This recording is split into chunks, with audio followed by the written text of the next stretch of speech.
გამარჯობა. წარმოვიდგინეთ, რომ დღეს არის ჩვენი პირველი სამუშაო დღე ჩვენს კომპანიაში. უშუალოდ უკვე ყველაფერი დავაყენეთ, ასე რომ ვთქვათ, დავასეთაფეთ და ეხლა უშუალოდ გადავდივართ უკვე ჩვენი საქმის შესრულებაზე. და დეველოპერი გვეუბნება, რომ უნდა დავტესტოთ ლოგინის ფუნქციონალი. ასეთ შემთხვევაში რას ვაკეთებთ? როცა უშუალოდ უკვე სამსახურში ხართ და ეს პირველი მომენტი მოდის, ძირითადად რაც არის ხოლმე შიშის მომენტი, რომ უშუალოდ პრაქტიკაში როგორ ხდება. ეხლა ყველაფერს გავველით ძალიან მარტივად, რეალურად არაფერი საშიში არ არის, თუმცა პრაქტიკით ბევრად უფრო მარტივად დაინახავთ, როგორ ხდება უშუალოდ ტესტინგის პროცესი. მოკლედ, მოდი ავიღოთ ესეთი სატესტო აპლიკაცია, რომელშიც დავტესტავთ ლოგინის ფუნქციონალს. ჩვენ ხშირად გვიხსენებია ხოლმე ლექციების დროს ლოგინის ფუნქციონალი, იმეილის ლოგინის ფუნქციონალი ამ შემთხვევაში და ზოგადად შეიძლება ბევრ გასაუბრებაზე შეგეკითხონ კიდეც, მაგალითად როგორ დატესტავდი ლოგინის ფუნქციონალს და მნიშვნელოვანია რომ რაღაც დეტალები იცოდეთ. მოკლედ, ესე იგი, პირველი როდესაც გონიმა რომ უნდა დატესტოთ აი ამ აპლიკაციის ლოგინის ფუნქციონალი, რას ვაკეთებთ ხო? ჯერ უშუალოდ ვხსნით ლოგინის page, ასე რომ ვთქვათ, და ვაკვირდებით, რა უნდა დავტესტო უშუალოდ, ხო? აი ეს ახლა რენდომად რომ დავიწყო მე აქ რაღაცების ჩაწერა, რაღაცების გაკეთება, ესე არ დაიტესტება, ხო? რაღაც გეგმა მჭირდება, რაღაც სტრუქტურა. პირველი რას ვაკეთებთ, ვაკვირდები უბრალოდ ლოგინის ფუნქციონალში, რა მაქვს, ხო? ამ შემთხვევაში მაქვს username-ის ფილდი, რომელსაც email address-ი ქვია, რაც იმას გულისხმობს, რომ username-ში მხოლოდ email-ი არის accepted, ესე რომ ვთქვათ, ნებადართული. შესაბამისად, ჩამოვწერ ახლა აი აქ რაღაცებს, რასაც ვხედავ.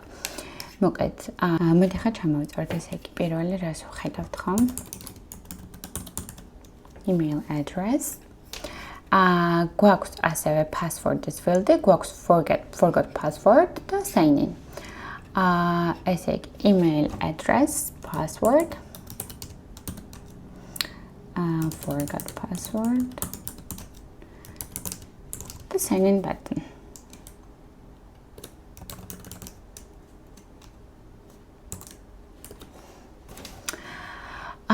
Okay. გვაქვს სულ ესე იგი ერთი email-ის ფილდი, password-ის ფილდი, forgot your password-ის ფუნქციონალი, რამაც ასევე რაღაც უნდა, ესე ვთქვათ, რაღაც ფუნქციონალი უნდა შეასრულოს, ამ შემთხვევაში აგვიდგინოს პაროლი და გვაქვს უშუალოდ შესვლის ხილაკი. ეხლა როგორ დავიწყოთ? პირველ რიგში აუცილებელია რომ წარმოვიდგინოთ ბევრი ვარიაცია, სხვადასხვა ვარიაცია. უშუალოდ რაც საკვირველია თითოეულ ფილდზე შეგვიძლია საკმაოდ ბევრი ტასკი გავწეროთ, საკმაოდ ბევრი, თუნდაც მხოლოდ email-ის ფილდზე, მხოლოდ password-ის ფილდზე, ცალ-ცალკე შეგვიძლია ძალიან ბევრი რაღაც გავწეროთ. თუმცა ეხლა უშუალოდ წარმოვიდგინეთ ტესტ სცენარიოებს და წარმოვიდგინეთ იმ ესე იგი შესაძლო ვარიანტებს, რა ვარიანტებიც მომხმარებელმა შეიძლება რომ შეასრულონ. ამ შემთხვევაში ჩამოვწეროთ, ახლა შეგვიძლია იცი რომ მგონი უფრო პატარა ასოებითაც შემიძლია დავწერო და ჩვეულებრივი ასოებით. ოკეი. ნახე, ახლა წარმოვიდგენთ მაგალითად ესეთ რაღაცას პირველი ვარიანტი იქნება, როდესაც მომხმარებელი შეიყვანს სწორ email-ს და სწორ password-ს. ამ შემთხვევაში სწორ username-ს და სწორ password-ს. ქართულად დავწეროთ, მოდი შეგვიძლია ინგლისურად ჯობია, ოკეი. იმიტომ რომ რაღაც ყველაფერს ქართულად გადმოტანეთ და მიჭირს ხოლმე correct username, ამ შემთხვევაში wallet უფრო ისეთი ეს იყო username, wallet password. მეორე იქნება სწორი username და არასწორი password-ი. შემდეგ შესაძლოა გვქონდეს არასწორი username, invalid username და correct password. შემდეგ შეგვიძლია მაგალითად იყოს empty username-ის ფილდი, ცარიელი username-ის ფილდი, რომ საერთოდ ცარიელი დავტოვოთ, არაფერი არ ჩავწეროთ და სწორი პაროლი მაგალითად. Empty username, correct password. Analogiურად შეგვიძლია wallet username, empty password. ასევე შეგვიძლია რაღაცნაირად დავფაროთ, მოკლედ რაც შეიძლება ბევრი ვარიანტი, ანუ მნიშვნელოვანი არის, რომ არა მხოლოდ სწორი ვარიანტი წარმოვიდგინოთ, ანუ მე მაგალითად მეუბნები, რომ დამიტესტე ლოგინის ფუნქციონალი და მე უბრალოდ ვტესტავ. მაქვს სწორი მონაცემები, ხო, ანუ სატესტო data მონაცემები რაც მაქვს რა უნდა იყოს რეალურად სწორი username და რა უნდა იყოს სწორი password, რომ შევიდას და შესაბამისად მე რომ მხოლოდ აი ამ სწორი username და სწორი პაროლით დავტესტო და ვთქვა რომ მოდიცი რა username შედის სწორი პაროლით და სწორი username-ით, რაც ნიშნავს რომ ვაუ მაგარია მუშაობს ფუნქციონალი ხო, რასაკვირველი ესე არ არის, ჩვენ ტესტერები მოკლედ რაც შეიძლება ჩვენ გვქონდეს მაქსიმალურად ესეთი დაკვირვებული აზროვნება იმისთვის რომ ბევრი ისეთი кейსი წარმოვიდგინოთ, რაც შეიძლება ძალიან იშვიათ შემთხვევებში მომხმარებელმა გააკეთოს. ხო, მოკლედ ახლა ვიყავით wild username empty password. შეგვიძლია ახლა ჩავწეროთ both empty. ანუ იმ შემთხვევაში რა მოხდება, როდესაც ორივე იქნება ორივე ფელდი იქნება ცარიელი და უბრალოდ login-ს დააჭერს მომხმარებელი. შემდეგი რა შეგვიძლია ძალიან გრძელი ანუ ძალიან ბევრი ქარაქტერი ჩავწეროთ მაგალითად გვაქვს მოთხოვნაში რომ მხოლოდ ნებადართული არის ვთქვათ 15 ქარაქტერი მაგალითად password-ის field-ში და ჩვენ თუ 20 შევიყვანთ რასაკვირველი არ უნდა იმუშაოს ანუ ამ შემთხვევაში very long input ვთქვათ შემდეგ შეგვიძლია ჩავწეროთ, ეს ორივე ფელდზე შეგვიძლია დავტესტოთ, ანუ very long input email-ის ფელდში და ასევე parallel ფელდში და რასაკვირველია, რაც გვაქვს სხვა მოთხოვნების მიხედვით, აი ამ სხვას არ უნდა გადააჭროს, არ უნდა შესაბამისი error message უნდა დაგვიფრინოს UI-მ, როდესაც აი ამ მოთხოვნების რაოდენობაც არის ნებადართული, იმ რაოდენობაზე მეტ ქარაქტერს შევიყვანთ. შემდეგ შეგვიძლია დავწეროთ ესევე special characters და დავტესტოთ special character-ები, ანუ რაღაცეთ სიმბოლოები, მაგალითად როგორც არის არ ვიცი, ძაღლუკა, რაღაც სახელის ნიშანი და ამ შემდეგ სხვადასხვა სიმბოლოები. ну მოკლედ, რა თქმა უნდა, კიდე შეგვიძლია დეტალებში კიდევ უფრო ჩავიდეთ. თუმცა ამ შემთხვევაში ახლა მოდი აქ დავპაუზდეთ. ანალოგიურად parolis field-ზე შეგვიძლია ძალიან ბევრი ვარიაცია ცალკე მხოლოდ parolis field-ზე გავწეროთ და საერთოდ მოკლედ ვფიქრობ რომ დავდო ხშირად ესეთი პრაქტიკული ნაწილები, იმიტომ რომ რასაკვირველია ძალიან ბევრი მასალაა და პრაქტიკის მხრიდანაც ძალიან ბევრი რაღაც არის საჩვენებელი. აი ახლა ელემენტარულად რომ წარმოვიდგინოთ, parolis შემთხვევაში მხოლოდ parolis field-ზე შეგვიძლია არ ვიცი რაღაც უამრავი test case-ი გავწეროთ, მაგალითად გვაუბნებიან მოთხოვნები გვაქვს ხო parolis შემთხვევაში რომ paroli ნებადართული უნდა იყოს მხოლოდ მაგალითად 9 ქარაქტერი უნდა იყოს აქედან ერთი სიმბოლო, ერთი ციფრი, როგორც არის ხოლმე parolis მოთხოვნებში ხო ჩვენ აი ამ ერთ მხოლოდ აი ამ parolis field-ზე მილიონი ვარიაცია შეგვიძლია წარმოვიდგინოთ. აი მაგალითად ამ შემთხვევაში მაქსიმუმ 9 ქარაქტერს თუ ჩაწერა მოხდება, თუ გადაცილებ რა მოხდება, რაღაც შუაში რომელიმეს თუ ჩაწერა, მაგალითად 3 ქარაქტერიც ცდი, მე 6-იც ცდიან მინიმუმი თუ აქვს, ასევე მაგაზეც ცდი მინიმუმ ნებადართულ რაოდენობაზე, მოკლედ ასევე შეგვიძლია ძალიან ბევრი ვარიაცია ვცადოთ, მაგალითად დავამატოთ ციფრი, არ დავამატოთ სიმბოლო, დავამატოთ ციფრი და მოკლედ ძალიან ბევრი სხვადასხვა ვარიაცია შეიძლება თითოეულ field-ზე. კარგით, მოკლედ რასაკვირველია, ჩვენ ამ ყველაფერს და უშუალოდ დეტალურ test case-ების წერას, თუ როგორ უნდა დავწეროთ კარგი სწორი test case-ები, გავილეთ კიდევ, როდესაც ვისწავლით test case-ების წერას და ასევე როდესაც ვისწავლით მაგალითად test design ტექნიკებს, ანუ რა ტექნიკების გამოყენებით უნდა დავწეროთ test case-ები კონკრეტულ შემთხვევებში, იმისთვის რომ მოკლედ მაქსიმალურად დავწმუნდეთ, რომ სწორი test case-ები გვეწარია და მაქსიმალურად დავწმუნდეთ, რომ ჩვენი test case-ები კარგად ფარავს მოთხოვნებს, requirements და რამე არ გამოგრჩება. ამ ყველაფერს გავილეთ და შემდეგ კიდევ გვექნება რა თქმა უნდა ბევრი დამატებითი გაკვეთილი, ანუ დამატებითი პრაქტიკული გაკვეთილი, სადაც დეტალურად კიდე გავილეთ და ჩამოვწერთ ყველაფერს. თუმცა ეხლა მოკლედ ამ ჯერზე გვაქვს ესეთი user story-ები, რომლებიც ჩვენ ჩამოვწერეთ, ანუ უშუალოდ login-ის ფუნქციონალის, ანუ ამ შემთხვევაში username-ის და password-ის შემთხვევაში ის სხვადასხვა ვარიაციები, რაც შეიძლება რომ მომხმარებელმა შეასრულოს ამ შემთხვევაში და რა outcome-ი უნდა დააბრუნოს სისტემამ. მოკეთ უკვე გვიწერია ეს კონკრეტული შემთხვევები, აქ რაც ჩამოვწერეთ და ეხა შეგვიძლია გავუწეროთ real-world expected და actual results. ანუ expected result შეგვიძლია წინასწარ გავუწეროთ, იქიდან გამომდინარე თუ რა მოთხოვნებიც გვაქვს და ყოველთვის მოკეთ რა ინფორმაციაც expected result-ში გვექნება, ანუ expected results real-world უნდა იყოს. არა ის, რასაც ჩვენ წარმოვიდგენთ, რომ აი მაგალითად რო ვთქვათ, რომ აი valid username-ის და wrong password-ის შემთხვევაში, რომ აი რაღაც password-ის field-ის ვალიდაცია უნდა მოხდეს და ვთქვათ password-ის field-ი გაწეთლდეს ან რაღაც მოკეთ და თუ ეს მოხდება, ამ შემთხვევაში ნიშნავს, რომ სწორად მუშაობს ფუნქციონალი. არა, მნიშვნელოვანი არის ზუსტად ის ინფორმაცია, ანუ ზუსტად ის დეტალები, რაც requirement-ებში არის გაწერილი. ანუ ნახეთ error message რო ამოაგდოს არასწორი პასვორდის შემთხვევაში, ეგ არ ნიშნავს იმას, რომ ესე იგი, ოკეი, ეს test case-ი ჩაბარდა და მუშაობს სწორად. არა, მნიშვნელოვანია, რომ ზუსტად იმ ადგილას, სადაც მოთხოვნაში იყო, და ზუსტად აი მაგალითად UI-ზე ზუსტად იმ ადგილას და ზუსტად ის error message ამოაგდოს, რაც გვიწერია requirement-ში და არა უბრალოდ error message. აი მაგალითად ახლა აქ არასწორ პასვორდს როცა ვწერთ, გვიწერს incorrect email or password. აი მაგალითად მათ აქვთ ეგეთი ვალიდაცია, რომ აი ეს error message უნდა ეწეროს და აქ. თუმცა შეიძლება ჩემ კლიენტს, ანუ ჩემ requirement-ებში მიწერია, რომ error message უნდა იყოს password-ის field-ის დაბლა. აი აქ უნდა გვეწეროს error message და რაღაც საერთოდ სხვა ტექსტი ქონდეს. ამ შემთხვევაში, თუნდაც აი მე მაინც ვიღებდი ამ error message-ს, ეს ნიშნავს, რომ ეს არის ბაგი. ანუ მიუხედავად იმისა, რომ რეალურად ანუ სწორი რაღაც ხდება, errors მიბრუნებს სისტემა არასწორი ქმედების შემთხვევაში, მაგრამ ის არ მიბრუნებს სწორ errors და თუნდაც ელემენტარულად დიზაინის მიხედვით სწორ ადგილას არ წერია, ნიშნავს, რომ ეს მაინც არის ბაგი. ანუ ჩვენ მოკეთ ვადარებთ ჩვენს requirement-ებს, outcomes, ანუ სისტემა რასაც გვიბრუნებს, მაგას ვადარებთ იმას, თუ რა მოთხოვნები გვაქვს. ანუ ყველაზე მნიშვნელოვანი ჩვენთვის არის requirement-ები. აუცილებლად requirement-ების მიხედვით უნდა მოხდეს ყველაფერი. ამ შემთხვევაში ახლა მოგეთ გაწერილი გვაქვს ეს user story-ები და შეგვიძლია გავუწეროთ ახლა expected results.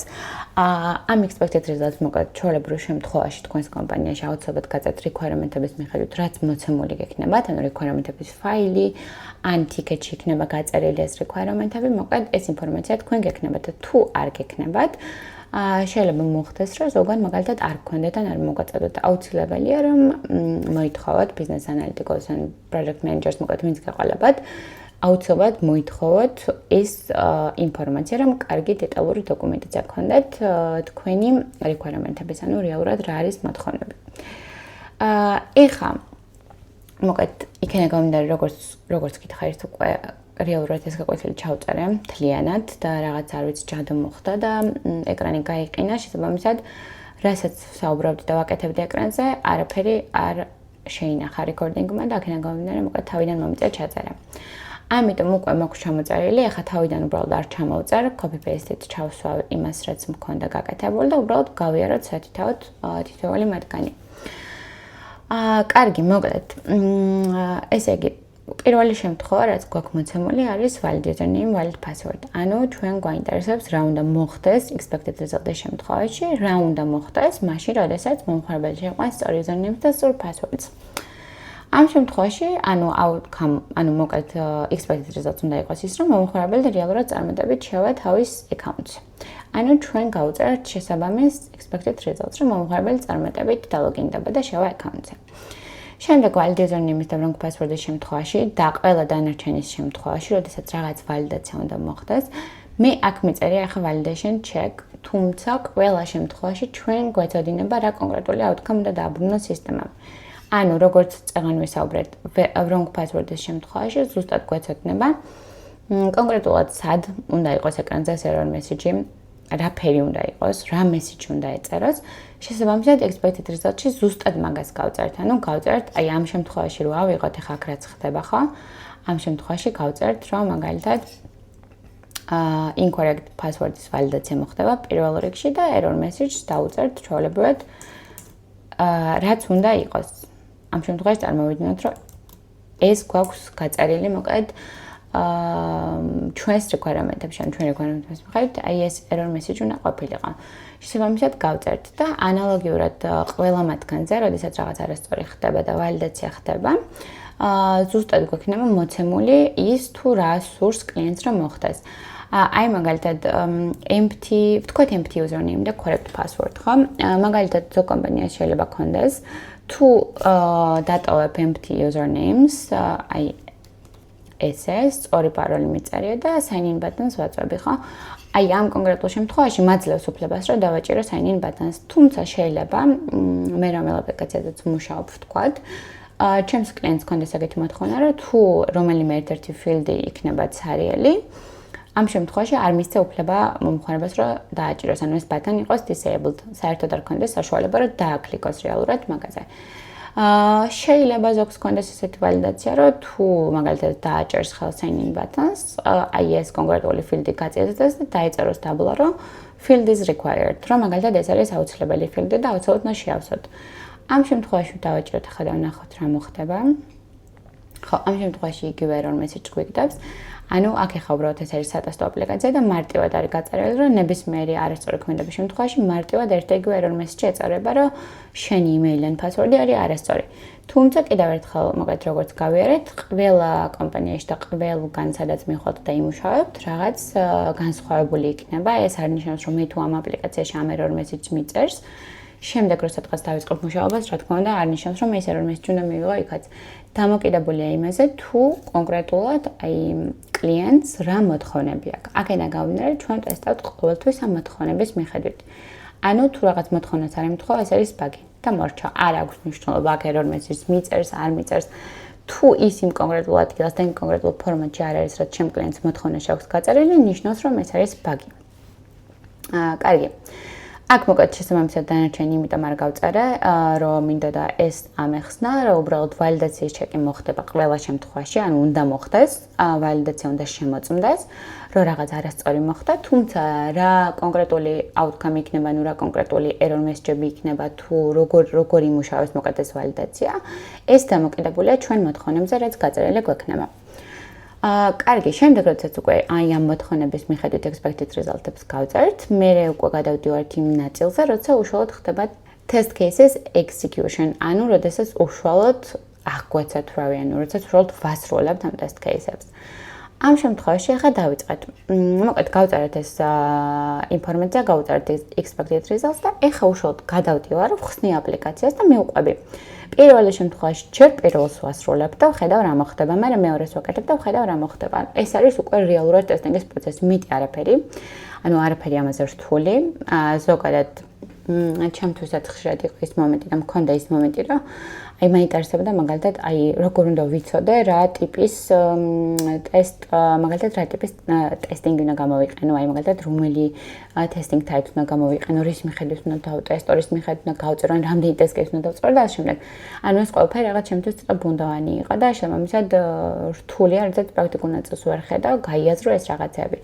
თუმცა რეალურად ჩვენ როდესაც გვაქვს რაღაც კონკრეტული ფუნქციონალი გასატესტად, ამ შემთხვევაში როცა გვეუბნებიან, რომ აი ეს ფუნქციონალი გამიტესტე, რეალურად ერთ-ერთი ჩვენ რაც გვჭირდება არის აპლიკაცია და არის requirement-ები, ანუ მოთხოვნები. მეტი არაფერი არ გვჭირდება არავისგან და შესაბამისად არც არავინ არ გვიწესებს, რომ 20 test case უნდა დაწერო უეჭველი, ან მაგალითად ჩვენ უეჭველი უნდა გამოიყენო რაღაც კონკრეტული ტესტინგის ტიპი, აი system testing-ით უნდა გატესტო უეჭველი, არა, ანუ ამ ყველაფერს ჩვენ განსაზღვრავთ. რასაკვირველია ჩვენი ცოდნიდან გამომდინარე.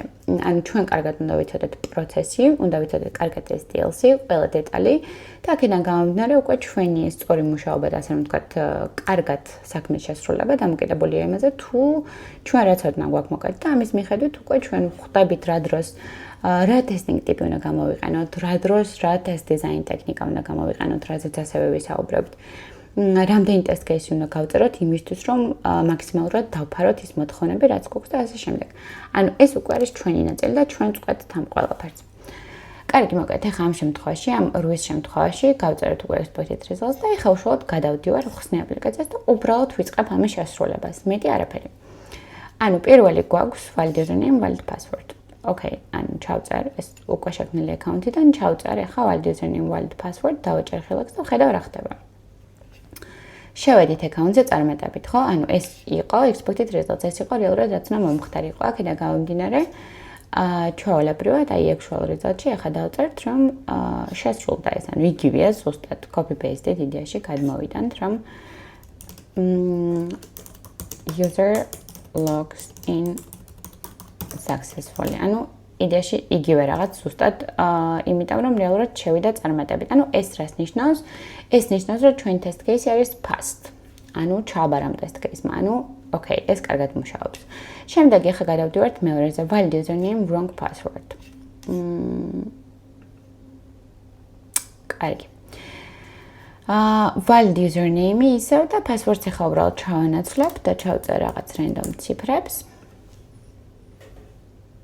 და okay, მივიღეთ ეს error message. ახლა ვამოწმებ თუ ჩემი expected results მიხედვით ზუსტად ის იგივე error message-ია და ამ შემთხვევაში კი ეს გვაქვს გაწერილი და შესაბამისად ეხაც აქაც გადმოგვაქვს ანალოგიურად ყველაფერი და გამოდის რომ ეს test case-იც არის passed. კარგი, ანუ უბრალოდ ესე მიმდინარეობს პროცესი, მოკლედ, შენს გაწერილ test case-ების execution-ს ახდენ და გადადიხარ რეალურად აპლიკაციაში და ასრულებ, მოქმედებით ასრულებ უკვე იმას, რაც გაწერე თეორიულად. ეხა ბაგის შემთხვევაში რა ხდება? მოკლედ, როგორც თქვით, როდესაც actual results არ დაემთხვევა expected results, ეს ნიშნავს, რომ არის ბაგი. არ აქვს მნიშვნელობა კიდევ ერთხელ.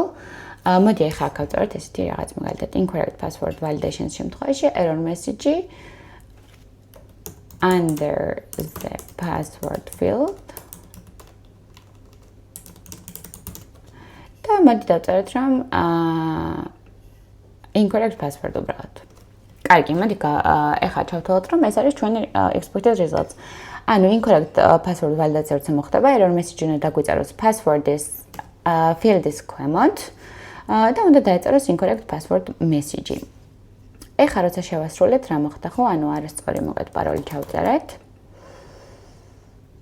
და რა მოხდა? დაგვიწერა, ანუ არ შესრულდა ხო? დაგვიწერა incorrect email or password, მაგრამ არა ზუსტად ინფორმატით იმ ადგილას და ის message, რაც expected result-ში გქონდა.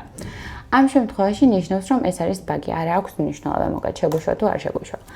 ამ შემთხვევაში actual result-ში დავწერთ რაც მოხდა, რომ მაგალითად error message on the top და დავწერთ თქვათ რა error messages გვაქვს ამ შემთხვევაში მოვაკოპირებთ და ეს უკვე ნიშნავს რომ ეს test case არის failed და უკვე ამაზე უნდა შევადგინოთ bug ticket-ი. ეხლა იმიტომ რომ წინა გაკვეთილზე როცა გავიარე სხვა bug ticket-ი შევადგინე რომელიც ასევე მაქვს შედგენილი და გავივლეთ დეტალურად, მაგრამ რადგან უკვე შედგენილი მაქვს, მოდი იგივე რაღაც განვიხილოთ. მოკლედ წარმოვიდგინოთ რომ შევდივართ account-ზე, შეგვყავს სწორი username და სწორი პაროლი და აი ხა ხო sign in button არის ღია ხო და როდესაც მიგვაქვს ის ხდება enabled, ანუ უშუალოდ გვაძლევს საშუალებას რომ მასზე დავაკლიკოთ. აი მაგალითად აქ ხა ხო არ მაკლიკებინებს არაფერზე. წარმოვიდგინოთ რომ როდესაც sign in button-დან ღილაკს მივიტანთ, იგივე რაღაც ხდება, ანუ არ მაკლიკებინებს და ეს button არის disabled. შესაბამისად, წარმოვიდგინოთ რომ ესეთი რაღაც ხდება, ანუ ნიშნავს რომ ეს არის ბაგი. ანუ აქედან გამომდინარე პირველ შემთხვევაში valid username და valid password-ის შემთხვევაში, როდესაც expected results უნდა ყოფილიყო რომ user logs in successfully, რეალურად რა ხდება, ხო? Login button is disabled. User is not able to log in successfully. ანუ ეს არის რეალურად რაც მოხდა. ჩვეულებრივ გავწერეთ რომ login-ის ხილაკი არის disabled და შესაბამისად ანუ user-ს არ შეუძლია რომ წარმატებით შევიდეს თავის account-ზე. ანუ ნიშნავს რომ ჩვენ ვერ დავამტყოთ expected results, ანუ ეს არის ბაგი. ეხლა რას ვაკეთებთ? აი აქ პაუზდებით და აქედან გამომდინარე გადავდივართ უკვე Jira-ს აპლიკაციაში თუ რომელ აპლიკაციასაც იყენებთ ჩვენი კომპანია იმისთვის რომ შევქმნათ bug ticket-ები და უშუალოდ ვიწყებთ bug ticket-ის შექმნას. მოკლედ, აქ ახლა უკვე მაქვს ჩამოწერილი, ამიტომ ახლიდან აღარ გავივლი ამ ყველაფერს, უბრალოდ გავიაროთ შესაბამისად თითოეული ფილდი და ვისაუბროთ თითოეულ მათგანზე. მოკლედ, bug ticket-ის შემთხვევაში ძალიან მნიშვნელოვანი არის, რომ სწორად, დეტალურად და კონკრეტული ინფორმაციით გავწეროთ ეს ჩვენი bug ticket-ი. იმიტომ რომ თუ ჩვენ უბრალოდ დავწერთ სათაურს, რომ მაგალითად თქვათ sign in button is disabled და შემდეგ description-ში დავწერთ აღწერას, რომ მომხმარებელს არ შეუძლია დალოგინდეს წარმატებით თავის account-ზე, იმიტომ რომ როდესაც სწორი email-ი და სწორი პაროლი შეყავს, ხილაკი არის disabled და შესაბამისად ვერ აკლიკებს. Okay, გავწერეთ ეს ყველაფერი და მორჩა შევადგინეთ bug ticket-ი. შემდეგ, ანუ ეხლა ამ შემთხვევაში შეიძლება login-ის შემთხვევაში და ამ ფუნქციონალის შემთხვევაში შედარებით მარტივად ჩანს რა უნდა გააკეთოს ადამიანმა, რომ მივიდეს ამ კონკრეტულ bug-ამდე. მაგრამ ბევრად უფრო კომპლექსურ შემთხვევებში, როდესაც ბევრად მეტი სტეპი არის გასავლელი, საკმაოდ რთულია და ანუ შეიძლება ვერ მიხვდეს, შეიძლება ვერ მიხვდეს დეველოპერი უბრალოდ როგორ მივიდეს ამ პრობლემამდე. აქედან გამომდინარე, ერთ-ერთი ყველაზე მნიშვნელოვანი მას შემდეგ, რაც რა თქმა უნდა, სათაურს გავწერთ მოკლედ და გასაგებად, ასევე აღწერას შედარებით უფრო ვრცლად და უბრალოდ ავხსნით უფრო დეტალურად რაშია პრობლემა.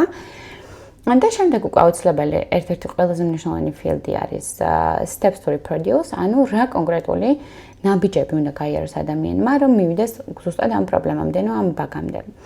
აუცილებელი არის steps to reproduce გავწეროთ დეტალურად და კარგად, იმისთვის, რომ მე უკვე თავიდან ავირიდოთ დამატებითი რაღაც ზედმეტი კომუნიკაცია დეველოპერის მხრიდან და როდესაც დეველოპერი tasks აიღებს, მას უკვე ეცოდინება ყველაფერი და ექნება ყველა ის ინფორმაცია, რაც სჭირდება იმისთვის, რომ რეალურად წააწყდეს ასე ვთქვათ ამ პრობლემას და მივიდეს ამ ბაგამდე. და არ დაჭირდება რაღაც დამატებითი შეკითხვების და დამატებითი კომუნიკაცია ჩვენთან იმისთვის, რომ აი მაგალითად steps to reproduce თუ არ გვიწერია, აი ვერ ხვდები აბა რა უნდა გავაკეთო, რას უნდა დავაჭირო და როგორ უნდა მივიდე ამ პრობლემამდე. მოკლედ აუცილებელი და ძალიან მნიშვნელოვანი ნაწილი არის ის, რომ გავწეროთ სწორად და დეტალურად ის ნაბიჯ-ნაბიჯ მოქმედებები, რასაც ჩვენ ვასრულებთ, როდესაც ამ პრობლემას წავაწყდით, რაც შევასრულეთ. ამ შემთხვევაში გავწერე უბრალოდ, რომ user opens აი ამ page გახსნის. შემდეგ შეიყვანს სწორი username, შეიყვანს სწორ passwords და დააჭერს login-ის ხილაკს. ეს არის სტეპები, ანუ ეს სტეპები უნდა გაიაროს ჩვეულებრივ, ჯერ გავხსენით აპლიკაცია, ჯერ შევიყვანთ სწორი email-ი, შემდეგ შევწერთ სწორი password და უკვე ვაკლიკებ. ეს არის ის ნაბიჯები, რაც უნდა გავიაროთ და მე უკვე რა ხდება. აუცილებელი არის ასევე expected და actual results. Expected results შემთხვევაში იგივენერად რაც გვაქვს მოცემული ჩვენ test case-ის expected results გავწერთ, რომ user logs in successfully, ანუ მომხმარებელი შედის წარმატებით თავის account-ზე და actually რაც რეალურად მოხდა. ანუ user is not able to log in successfully და ნუ შეგვიძლია რა button is disabled თქვა დავამეტოთ. Login button is disabled. თუმცა ეს ნუ description-ში შეგვიძლია გავწეროთ. კარგი, მოკლედ, ესე იგი steps to reproduce აუცილებლად დეტალური ნაბიჯები, შემდეგ expected results რაც გქონდა, რაც უნდა მომხდარიყო, actual results რაც რეალურად ხდება. და რასაკვირველია ეს არასდროს ბაგის შემთხვევაში ერთმანეთს არ დაემთხვევა. შემდეგი მნიშვნელოვანი ფილდი ეს არის environment-ი, ანუ რომელ environment-ში ვიპოვეთ ეს პრობლემა. მაგალითად, გვაქვს რამოდენიმე environment-ი და ამას გაკვეთილზეც გავილით, მაგრამ მგონია რომ ვახსენე უკვე. თუ არ ვახსენე, აუცილებლად გავილით. მოკლედ, გარემოებები გვაქვს სხვადასხვა. გვაქვს ლოკალური environment-ი, მაგალითად, სადაც დეველოპერი თავისთვის რაღაც ცვლილებებს ახდენს და რაღაცას აკეთებს და შემდეგ უკვე ამ ცვლილებას როდესაც code merge-ს გააკეთებს და კოდის deployment-ი მოხდება და გაუშვებს სხვა environment-ში, ანუ ჩვენთვის სატესტო environment-ში, მერე გადმოვა ამ სატესტო environment-ში, მანამდე ის თავის გარემოში აქვს. შემდეგ უკვე ჩვენი სატესტო environment-ის შემდეგ კიდე შეიძლება იყოს მაგალითად release კანდიდატის გარემო, ანუ ის მხოლოდ ის environment-ი, მოკლედ, სადაც მხოლოდ ის ცვლილებებია, რომლებიც უნდა გავიდეს release-ში, ანუ production-ში. გვაქვს ასევე production environment-ი, რაც უკვე უშუალოდ ის გარემოა, რომელსაც კლიენტი იყენებს და მოკლედ სხვადასხვა გარემოება გვაქვს. ამ გარემოებებიდან ჩვენ აუცილებლად უნდა გავწეროთ კონკრეტულად რომელ გარემოში ვიპოვეთ ბაგი. იმიტომ რომ იქიდან გამომდინარე, რომ სხვადასხვა environment-ში არის სხვადასხვა ცვლილება, აი მაგალითად შეიძლება ჩემს სატესტო environment-ში სადაც ვტესტავ, მქონდეს რაღაც ვთქვათ 20 ცვლილება, 20 რაღაც 20 კოდის ცვლილება, რაც დეველოპერებმა შეასრულეს. შემდეგ უკვე ამ 20-დან release-ში შეიძლება ყველა არ გადიოდეს და გადიოდეს მაგალითად 18, ხო? ანუ როდესაც ეს 18 რაღაც, მოკლედ, შეებჯნება ესე რომ ვთქვათ, აი ამ release კანდიდატის environment-ს და დაემატება. იქ შეიძლება რაღაც ისეთი პრობლემა აღმოჩნდეს, ან პირიქით dev-ში შეიძლება აქ სატესტო environment-ში რაღაც ისეთი პრობლემა მქონდეს, რაც იქ უკვე release კანდიდატში არ მაქვს, იმიტომ რომ მაგალითად აი იმ ერთმა ან ორმა კოდ მცვლებამ გამოიწვია ეს პრობლემა, რომელიც აქ მქონდა. მოკლედ, შეიძლება მოხდეს მსგავსი რაღაც, რომ რაღაც ერთ environment-ში მქონდეს პრობლემა, მეორე environment-ში არ მქონდეს. შეიძლება რაღაც პრობლემა იყოს prod-ში, მაგრამ სატესტო environment-ში არ მქონდეს. ამიტომ მნიშვნელოვანია რომ გავწეროთ ჩვენ კონკრეტულად რომელ environment-ში წავაწყდით ამ პრობლემას. ასევე აუცილებელია გავწეროთ რომელი software-ს ვიყენებთ, ანუ RT ვიყავით, ამ შემთხვევაში Windows 11 მიწერია. Mac-ით თუ ვართ Mac-ოს დავწერთ, მოკლედ და შემდეგ გავწეროთ ბრაუზერი. ნუ ცალკე ფილდადაც შეგვიძლია, თუმცა ახლა აქ მაქვს ჩამოწერილი. რომელ ბრაუზერში ვტესტავდით, როდესაც ამ პრობლემას წავაწყდით. იმიტომ რომ შეიძლება სხვა ბრაუზერით რომ იგივე რაღაც გავაკეთოთ, მსგავსი პრობლემა არ იყოს და რაღაც პრობლემა იყოს კონკრეტულად ამ ბრაუზერში. შემდეგი ორი მნიშვნელოვანი ფილდი ეს არის priority და severity, რომელზეც ვისაუბრებთ თავისი კარგი მაგალითები და დეტალურად თუ რას ნიშნავს priority, რას ნიშნავს severity, რომელი არის ჩვენი პასუხისმგებლობა რომ განსაზღვროთ და რომელი არ არის და ასე შემდეგ. რადგან ძალიან ხშირად ისმევა ეს შეკითხვა სხვათა შორის ინტერვიუზე. თუმცა ეხა უბრალოდ ამ შემთხვევაში იმიტომ რომ ნახეთ ყველაფერს ბლოკავს ეს პრობლემა, ეს ბაგი მომხმარებელს არ შეუძლია რომ თავის აკაუნტზე შევიდეს, ხო? შესაბამისად, რასაკვირველია, ყველაფერი ძალიან მაღალია, ძალიან კრიტიკული ბაგია, იმიტომ რომ რეალურად წარმატებით არ შეუძლია რომ აკაუნტზე შევიდეს და ვერაფერს ვერ შეასრულებს. აქედან გამომდინარე, priority და severity არის high, ანუ სასწრაფოდ აუცილებლად უნდა პრიორიტეტულად დაიდასტოს ეს კონკრეტული ბაგი. და შემდეგ უკვე attachment-ი, ანუ attachment-ის შემთხვევაში უბრალოდ ვსკრინავთ, თქვა რაღაცა პრობლემა როცა არის, უბრალოდ დავსკრინავთ და ჩავაგდებთ აი ამ screenshot-ს. სულ ეს არის. შეგვიძლია ასევე recording-იც დავამატოთ, თუ ცოტა უფრო კომპლექსური flow არის, შეგვიძლია რომ screen recording-ით ჩავწეროთ ყველაფერი, რასაც ჩვენ ვასრულებთ და რა ხდება ეკრანზე და ეგ recording-ი დავამატოთ იმისთვის, რომ კიდევ უფრო მარტივად გასაგები იყოს დეველოპერისთვის ეს პრობლემა. Okay, მოკლედ ხო, რეალურად ეს არის სულ დღევანდელ პრაქტიკულ ნაწილში, რაც მგონია რომ საკმაოდ საინტერესო გამოვიდა. კიდევ რა თქმა უნდა გვექნება ხშირად პრაქტიკული ნაწილები, თუმცა თუ რაღაც ისეთი კონკრეტული არის, რაც თქვენ გაინტერესებთ, რომ პრაქტიკულად და ვიზუალურად ნახოთ, აუცილებლად დამიწერეთ და ვეცდები რომ მაგ კონკრეტულ თემაზე ჩავწერო შემდეგი პრაქტიკის გაკვეთილი. ანუ დღევანდელ პრაქტიკულ ნაწილში ჩვენ დავტესტეთ, რეალურად დავტესტეთ ლოგინის ფუნქციონალი. და შევასრულეთ ყველა ის მოქმედება, რასაც უშუალოდ რომ მუშაობდეთ, მოკლედ დაგჭირდებოდა რომ შეგვესრულებინათ და ასევე შევადგინეთ ბაგ ტიკეტი. ეს იყო სულ დღევანდელი ლექცია. მადლობა ყურებისთვის და რასაკვირველია თუ უბრალოდ უყურებ ამ ვიდეოს და უბრალოდ გაინტერესებს ეს სფერო, გინდა შეისწავლოთ ტესტინგი და თან გინდა შეისწავლო უფასოდ. ჩვენს YouTube არხზე გვაქვს ლექციები, ვტვირთავთ ყოველ კვირას, ბოლო მომენტებში, ბოლოს მოკლედ რაღაც მიზეზების გამო გამიცდა და ჩაგვივარდა რამოდენიმე გაკვეთილი, თუმცა აუცილებლად გავაგრძელებ. ამ კვირიდან ჩვეულებრივად და ვეცდები რომ კვირაში 2 გაკვეთილიც ავტვირთო, იმისთვის რომ ავანაზღაუროთ ის, რაც ჩაგვივარდა ის დრო. და რა თქმა უნდა, თუ გაინტერესებთ ეს თემა და გინდა რომ შეისწავლო ქართულ ენაზე და უფასოდ გასწავლით QA engineers manual testings და აუცილებლად გამოიწერეთ გვერდი, რომ არ გამოგჩეთ გაკვეთილები.